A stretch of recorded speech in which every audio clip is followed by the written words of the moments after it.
वृंदावन के शांत जंगलों में एक रहस्यमय घटना घटित होने वाली थी। राधा और कृष्ण, जिनकी प्रेम कहानी को हर कोई जानता है, उस दिन अलग ही रूप में नजर आए। कृष्ण, जो अपने बांसुरी के सुरों से हर आत्मा को मोहित कर लेते थे, उस दिन चिंतित दिखे।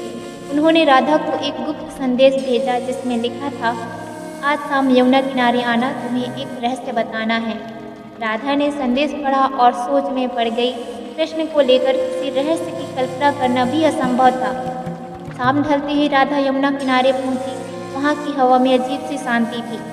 अचानक पेड़ों के पीछे से कृष्ण प्रकट हुए, लेकिन इस बार उनके चेहरे पर मोहक मुस्कान नहीं थी। उनके हाथ में एक अद्भुत हार था जो चमचमा रहा था। कृष्ण ने राधा से कहा, ये हार दिव्य है, यह तुम्हें एक ऐसा सच दिखाएगा जो अब तक छिपा हुआ था, लेकिन इसके लिए तुम्हें अपना मन और विश्वास को दृढ़ रखना होगा। राधा ने बिना हिचकिचाए हार को पहन लिया। जैसे ही हार राधा के गले में पड़ा, एक प्रकाश फैला और उन्होंने एक अद्भुत दृश्य देखा।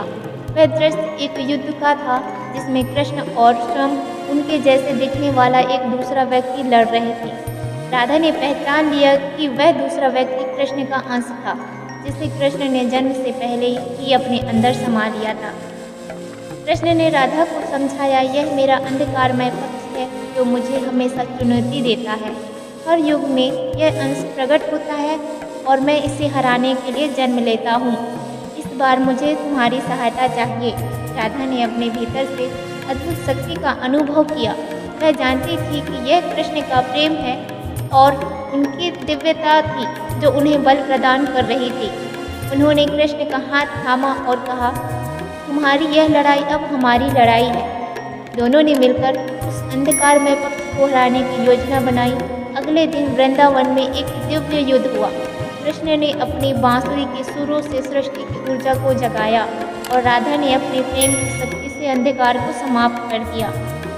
जब सब कुछ शांत हुआ, कृष्ण ने राधा से कहा, तुम्हारा प्रेम ही मेरी सबसे बड़ी शक्ति है।